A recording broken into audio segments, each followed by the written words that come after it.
औज़ुबिल्लाहिमिनश्शैतानिर्रजीम बिस्मिल्लाहिर्रहमानिर्रहीम। Rahman Ali Bajwa, chief coordinator all government employees grand alliance. 14 दिसंबर 2023। Important तरीन message है। बहुत दिनों के बाद ऑनलाइन आया हूँ कुछ अपडेट्स शेयर करने के लिए एम्प्लॉयज़ के साथ, अपने साथियों के साथ। इस मैसेज को शेयर भी कीजिएगा, लाजमी तौर पे शेयर कीजिए, ताकि तमाम ग्रुप्स के अंदर, तकरीबन 400 ग्रुप्स के अंदर जो एम्प्लॉयज़ के मैं ऐड हूँ। बट दुख अफसोस ये होता है कि उन ग्रुप्स के अंदर देखने का टाइम नहीं होता, बट वीडियो जो है वो शेयर नहीं होती, ताकि कम अज़ कम हमारे तमाम एम्प्लॉयज़ तक जो है। वफाक की बात करूँ तो 14 लाख, पंजाब की बात करें 10 लाख, केपी के भी तकरीबन 8 से 9 लाख एम्प्लॉयज़ हैं। और अगर उसके 10% तक जो है एक मैसेज हमारा पहुंच जाए,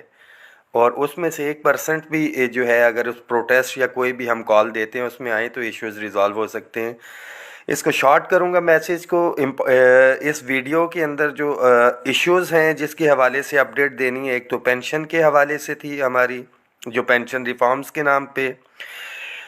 यहाँ से वफाक से होना था, तमाम प्रोविंसेस में इसको अडॉप्ट होना था। सेकंड है पंजाब के लीव इनकैशमेंट का जो इशू था, जिस पे गिरफ़्तार भी रहा मैं अपने पंजाब के भाइयों के साथ। यहाँ से गारंटी ली गई, पीएमएलएन मुस्लिम लीग नून की तरफ से कमेटी बनाई गई, उस कमेटी की एक मीटिंग भी हुई। उसके बाद की क्या अपडेट है इंशाल्लाह ताला वो शेयर करूंगा। इसके बाद फेडरल का हमारा अलॉटमेंट जो रूल्स हैं उसको चेंज करने के लिए जा रहे हैं, उसके हवाले से। इसके साथ साथ सेंसिस की ड्यूटी के हवाले से जो पेमेंट थी उसके हवाले से अपडेट होगी इस वीडियो में। और उसके साथ साथ ग्रेड 1 से 16 के जो एम्प्लॉयज़ थे, मैं फेडरल की ख़ास तौर पे बात कर रहा हूँ, कि जिनकी अपग्रेडेशन जो है कुछ कैडर्स हो गई थी, कुछ की रहती थी टेक्निकल इश्यूज़ के हवाले से, और जिनको स्केल भी दिया गया अलाउंसेस अगले और पहले वाले। और इसके साथ साथ तमाम पाकिस्तान के एम्प्लॉयज़ के लिए ये मैसेज है कि जो हमने लड़ाई तहरीक जो हमने शुरू की थी, हमें इन तमाम इश्यूज़ के अंदर उलझा दिया गया है। इसमें ऐड करता चलूँ हमारे केपीके में पेंशन रिफॉर्म्स के हवाले से भी, और यंग टीचर्स जो हैं उनको सीपी फंड की तरफ लेके जा रहे हैं, उस हवाले से भी ऐड करूंगा कि हमें इन तमाम चीज़ों के अंदर उलझा दिया गया है। जबकि हमारा जो एक मकसद, एक मोटिव था, वो था तनख्वाहों में तफरीक को ख़त्म करना। सिर्फ वफाक की बात की जाए तो 14 लाख में से 11 लाख मुलाजमीन थे जो डबल तनख्वाह किसी न किसी तरह से ले रहे थे। हमने एक जिद्दोजहद की सूबों के साथियों के साथ, डिस्पैरिटी रिडक्शन अलाउंस जो है हमने वो लिया अपने साथियों के साथ। इम्पॉर्टेंट तरीन इस इंटरम गवर्नमेंट जो आई है इसकी मौजूदगी के अंदर, कि जब डिस्पैरिटी रिडक्शन हो गया जिनसे तफरीक चल रही थी, तो हमारे डिस्पैरिटी रिडक्शन अलाउंस में इजाफा होना चाहिए था। बट अनफॉर्चुनेटली जिनके अलाउंसेस थे उनको डिफ्रीज किया जा रहा है, और हमारा डिस्पैरिटी रिडक्शन अलाउंस जो है उसको फ्रीज किया गया है। किस लिए? कि हमारी तवज्जो डाइवर्ट रहे पेंशन के इश्यूज़ के ऊपर, लीव इनकैशमेंट के। अभी रिसेंटली जो डेथ पैकेज था उसको रिवाइज़ कर दिया गया, उसकी अमाउंट्स। पंजाब में मेडिकल का इशू ले, वफाक में, ये सारी चीज़ों में हमें उलझा के जो हमारा असल मकसद है जिसमें हम तमाम साथी इकट्ठे हुए थे, वो था कि तनख्वाहों में तफरीक को ख़त्म करना। तो सबसे पहले तो पेंशन के हवाले से बताता चलूं कि वफाक में हमने एक एक चीज़ पे नज़र रखी हुई है। और जब पेंशन के हवाले से बात की थी, फेसबुक पेज जो मेरा Rahman Ali Bajwa voice of employees, follow नहीं किया तो कर लें। 9 तारीख को मैंने वीडियो जो है शेयर की थी और बताया था तमाम एम्प्लॉयज़ को कि पेंशन के अंदर ये चेंजेस लेके आ रहे हैं, इसको एवरेज पे लेके आ रहे हैं। और बाद में जब वो डॉक्यूमेंट ज़ाहिरी बात है आया, तो 8 अगस्त की वो समरी मूव की गई थी फाइनेंस के हवाले से, और 9 तारीख को आपको बता दिया गया था A to Z, और वो समरी अभी भी फेसबुक के ऊपर जो है अवेलेबल है। बट अनफॉर्चुनेटली पंजाब और दीगर सूबों में हमारे पास ये प्रॉब्लम आता है कि हुकूमत एक कार्रवाई कर गुजरती है, और जब टीवी चैनल पे ऐलान होता है तो फिर हमें पता चलता है, हमें पंजाब के हवाले से जो गवर्नमेंट पॉलिसीज़ अडॉप्ट कर रही है नहीं पता। यहाँ से फेडरल में, क्योंकि मैं खुद इधर मौजूद हूँ, तो हम इसको जो है ओवरकम कर लेते हैं। Right now ministry of law में कोई रिटर्न चीज़ नहीं आई। मैं बड़ा क्लियर कर दूं इस वीडियो में, पेंशन रिफॉर्म्स के हवाले से इन रिटर्न जो कहा गया था कि जी मिनिस्ट्री ऑफ लॉ ने कहा है कि इंटरम गवर्नमेंट ये नहीं कर सकती, वो ज़ुबानी डायरेक्शंस वगैरह तो चली, नीचे से नोट भी पुटअप हुआ था, वो अभी तक नहीं आई। पंजाब के लीव इनकैशमेंट के हवाले से 18 तारीख को all government employees grand alliance की जो है वो मीटिंग कॉल कर ली गई है। तमाम कायदीन उसमें बैठेंगे और जो एक कमेटी बनाई गई थी उसके साथ मीटिंग और जो दीगर इश्यूज़ हैं उसके साथ साथ जो ये पैकेज अभी रिसेंटली पीएम असिस्टेंट पैकेज जो है दौरान सर्विस फोर्थ होने वाला, वो मेडिकल के इश्यूज़, अपग्रेडेशन, जो भी चार्टर ऑफ डिमांड था, पे प्रोटेक्शन के इशू से एक लंबी लिस्ट थी जो वहाँ पे हमने डिस्कस की। उन तमाम के ऊपर जो है एग्जैक्ट जो है लाए अमल दिया जाएगा। और one thing is very clear, मैं अपने तमाम एम्प्लॉयज़ को, तमाम साथियों को, ख़ास तौर पे पंजाब भर के मुलाजमीन को बताता चलूँ कि एक एक चीज़ के ऊपर नज़र है, बट किसी भी सूरत के ऊपर कंप्रोमाइज़ नहीं होगा। और तमाम ऑप्शंस जो हैं वो ज़ेरे गौर हैं हमारे। कलम छोड़ हड़ताल से लेके अगर हमें बायकॉट करना पड़ता है, इलेक्शन की ड्यूटीज़ हैं, या सारे मामलात हैं कि बड़ा जेन्युइन एक इशू था जो हमने रेज़ किया था जिन बैठ के मुज़ाकरात के अंदर भी, कि लेट इट इसको एक साइड के ऊपर रखें अनटिल एंड अनलेस कोई एक सिटिंग गवर्नमेंट आती है या कुछ है। इंटरिम गवर्नमेंट तमाम सूबों के अंदर जब पे एंड पेंशन कमीशन बना था वो चीज़ नहीं है, तो सिर्फ पंजाब को जो है एक लेबॉर्ट्री क्यों बनाया जा रहा है। और डेफिनेटली जब पंजाब से होगा तो ये मैं वफाक में भी केपी के तमाम सूबों को बता रहा हूँ कि जहनी तौर पर आप लोग तैयार रहेंगे, सारों के साथ होना है। तो एक भरपूर लाए अमल दे के बीइंग गवर्नमेंट एम्प्लॉयज़ हमारी कुछ लिमिटेशंस हैं, उन लिमिटेशंस में रहते हुए गन पॉइंट पे तो मामलात नहीं हो सकते, मगर उस ज़िद्दी बच्चे की तरह हम मोहल्ले के अंदर तमाशा ज़रूर लगा सकते हैं। और तमाशा लगाने का जस्ट एक ही मकसद है, ये तमाम इदारे भी सुन रहे होंगे, स्पेशल ब्रांच के साथी भी, कि लिसन टू अस, कि हमारी बात सुनी जाए। All government employees grand alliance prefer करता है कि मुलाजमीन के जो मामलात हैं वो मुज़ाकरात की टेबल के ऊपर हल हों, बट अनफॉर्चुनेटली किस लेवल के ऊपर ऐसा हो रहा है फाइनेंस में इस्लामाबाद जो पंजाब है कि ख़ास तौर पे मुलाजमीन को आमने सामने लाने की कोशिश की जा रही है। और ख़ास तौर पे जब कुछ ज़िम्मेदारान भी बीच में थे, मैं पॉलिटिकल की बात करूं, PMLN मुस्लिम लीग नून मरियम नवाज शरीफ साहिबा से मीटिंग भी बहुत से साथियों ने एतराज़ किया।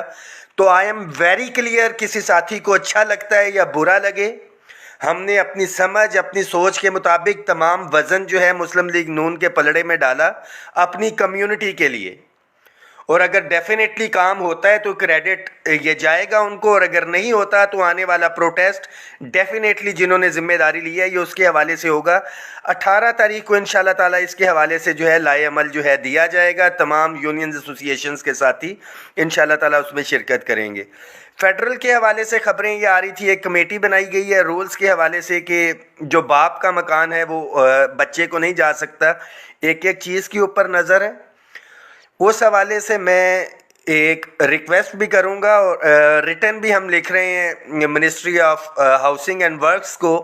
जो ये पॉलिसी बनाने जा रही है कि आपके ज़ेली इदारे हैं पाकिस्तान हाउसिंग फाउंडेशन और पाकिस्तान हाउसिंग अथॉरिटी, बल्कि हाउसिंग फाउंडेशन अथॉरिटी ये दूसरी भी अथॉरिटी बन चुकी है, कि आप इस पॉलिसी के साथ साथ सरकारी मुलाजमीन एक अमाउंट देते हैं और आप रिटायरमेंट तक जो है जब एक पैसे ले लिए जाते हैं तो उसको कब्ज़े वाला प्लॉट उसके हवाले करें, उसको ज़रूरत ही नहीं है। और इंस्टेड ऑफ डैट के उसके बच्चे को अगर मकान मिल रहा है तो गवर्नमेंट को तो ये चाहिए जब तक उसको वो कब्ज़े वाला मकान नहीं देती जिसकी वो रजिस्ट्रेशन फ़ीस या पैसे जमा करवा चुका होता है, तो उससे वो मकान लिया ना जाए। क्योंकि मुलाजिम अपनी सारी सर्विस यहाँ पे गुजार जाता है और जब रिटायर होता है तो उसको, मैं अपनी बात कर लेता हूँ यहाँ पे, आई विल ऐड ऑन, 1988 में सेक्टर E12 जब डेवलप हुआ था, अनाउंस हुआ था, डेवलप तो आज की डेट में नहीं हुआ, 88 की बात कर रहा हूँ, आज से 35 साल पहले की। मेरी वालदा का एक प्लॉट था जब अनाउंस हुआ था, वहाँ पे मेरी वालदा टीचर थी, मैं पहले भी बता चुका हूँ। 35 साल हो गए हैं सेक्टर को अनाउंस हुए, वो रिटायर भी हो चुकी हैं, उस सेक्टर का कब्ज़ा नहीं दिया गया है। तो नए आने वाला जो आज नौकरी में है, या मैंने तो लिटरली मैंने अप्लाई ही नहीं किया इस चीज़ को देखते हुए कि 10-15 जो रजिस्ट्रेशन है वो ज़ाया जाएगी। तो ये इस तरह की पॉलिसी के जी बाप का मकान बच्चे को नहीं देना, उससे पहले जो है आप मेक श्योर करें कि जो आप सेक्टर अनाउंस करते हैं, मुलाजमीन से पैसे लेते हैं, उनको रिटायरमेंट से पहले जो है वो कब्ज़े वाला जो है उनको प्लॉट दिया जाए। सेंसस की ड्यूटी के हवाले से बड़ा क्लियर है, मेरा अपना डिपार्टमेंट है पाकिस्तान ब्यूरो ऑफ स्टैटिस्टिक्स, तमाम तर काविशें हो चुकी, कॉरेस्पॉन्डेंस चल रही है, और ये फेडरल में जो है मैं ये जितने भी इदारे हैं उनको ये मुतलबा करने जा रहे हैं हम कि सेंसस के हवाले से जो 1,56,000 इनुमरेटर शुमार कुनिंदान ने ड्यूटी सर अंजाम दी थी, हम इंशाअल्लाह ताला मुशावरत के साथ रावलपिंडी और इस्लामाबाद ख़ास तौर पे जो है काजी इमरान साहब और राजा ताहिर साहब जो हम एक प्रोटेस्ट की कॉल देंगे वजारत ख़जाना के सामने कि पेंडिंग लाइबिलिटीज़ तो तकरीबन 18 अरब रुपए की हैं, उसमें से जिन्होंने मरदमशुमारी की ड्यूटी जिन्होंने की है उनको मरदमशुमारी की पेमेंट जो है वो लाजमी तौर पे करें। इसके साथ साथ फेडरल की अपग्रेडेशन के हवाले से बात करें तो सूबों की तर्ज के ऊपर ऑफिसर्स का एग्जेक्टिव अलाउंस, मगर जो अपग्रेडेशन दी गई है तमाम सूबों के अंदर क्लरिकल स्टाफ की अपग्रेडेशन तो जो है कुछ और, असिस्टेंट इनको 1 टाइम दिया गया, यूडीसी 13 एक एक चीज़ पे नज़र है, और ग्रेड 1 से लेके जो 5 तक को 2 स्केल देना था, 5 से लेके 15 तक को, क्योंकि तमाम डिप्राइव को हमने दिलवाया। उसमें हमारे डिफेंस पेड के साथियों को भी इन्होंने छोड़ा हुआ है, कुछ को सिविल सर्वेंट से निकाल के जो बीपीएस के ऊपर हैं, डिप्राइव्ड एम्प्लॉयज़ हैं, उन्होंने छोड़ा हुआ है, और जिनको स्केल दिए गए हैं, स्केल तो अगले अलाउंसेस पिछले, तो इस हवाले से भी लेटर लिख रहे हैं। तमाम साथी बिल्कुल अपनी तैयारी रखें। नेक्स्ट कॉल के हवाले से खैबर पख्तूनख्वा के जो हमारे यंग टीचर्स हैं, पहले भी बनी गाला आए थे, मैं उनके साथ उधर मौजूद था, अताउर रहमान साहब उसको लीड कर रहे हैं, तमाम तंजीमों ने उसकी हमायत की हुई है कि असेंबली से बिल अप्रूव हुआ है, जिसमें उन्होंने कहा था कि गालबन 30 जून, एग्जैक्ट मुझे डेट नहीं पता है क्योंकि मैं इस केस को देख नहीं रहा, कंसर्न है, उसकी भरपूर हमायत भी करते हैं, और अपने यंग टीचर्स भाइयों के साथ पेशावर इंशाअल्लाह ताला इज़हार यकजहती के लिए उधर मौजूद रहेंगे और आखिरी टाइम तक मौजूद रहेंगे। पैरेलल एक दफ़ा फिर से एंड पे बताता चलूँ, 18 तारीख को लीव इनकैशमेंट के हवाले से तमाम तंजीमों की जो मीटिंग है वो कॉल की गई है। तमाम साथी अपने सफ़ों में इत्तेहाद रखें। 2 महीने तक अगर चुप थे तो एक एक चीज़ के ऊपर नज़र थी। ये आल गवर्नमेंट एम्प्लॉयज़ ग्रैंड अलायंस ही है जो इंशाअल्लाह ताला पहले भी आपके हकूक़ का तहफ़्फ़ुज़ कर रहा है और आइंदा भी करेगा, मगर ये तभी मुमकिन हो सकेगा जब हम लोग इत्तेफाक इत्तेहाद के साथ जो है, नेक नीयती के साथ, मुलाजमीन तो हैं ही हैं, कायदीन जो हैं तमाम यूनियंस एसोसिएशंस के, एक दूसरे को तस्लीम करते हुए, एक दूसरे को रिस्पेक्ट देते हुए, छोटी से छोटी यूनियन के मुतालिबात और बड़ी से बड़ी यूनियन के मुतालिबात, अगर ये प्लेटफॉर्म है तो इसी प्लेटफॉर्म से इंशाअल्लाह ताला हमने हल करवाने हैं, मगर उसके ऊपर भी प्रायोरिटीज़ हैं कि सबसे पहले हमारे मुतालिबात वो हैं जिसमें कि एक तमाम कम्युनिटी, जिस तरह लीव इनकैशमेंट है उसमें ग्रेड 1 से लेकर 22 तमाम कम्युनिटी जो है उससे कवर अप हो रही है। तो तमाम यूनियन एसोसिएशन जो हैं, जो मुतालिबात हैं, ख़ास तौर पे अक्सर मेरे क्लास 4 के साथी कहते हैं कि जी हमारी बात नहीं करते, तो आप लोगों को लेके और ऊपर तक जो है तमाम साथी, और इसके साथ साथ मिनिमम वेजेस जो हैं उसके अंदर भी जो है कई डिपार्टमेंट्स के अंदर अभी तक जो है 32,000 लागू नहीं हुई है, तो ख़ास तौर पे रेलवे के हवाले से इंशाअल्लाह ताला इसको भी टेकअप कर रहे हैं। इस मैसेज को शेयर करें, दुआओं में याद रखिएगा। इम्पॉर्टेंट तरीन जिसके ऊपर लड़ाई होती है, तमाम daily wages, contract, ad hoc, contingent paid मुलाजमीन, मंदू खेल साहब की कमेटी थी, उसमें ये मामलात गए भी, जो डिसीजन हुआ रेगुलराइजेशन का अब कोर्ट के अंदर है। इंशाल्लाह ताला कोर्ट से फर्दर कोई आगे चीज़ें आती हैं तो डेफिनेटली आपका मसला भी हल होगा उस कोर्ट की डायरेक्शन में।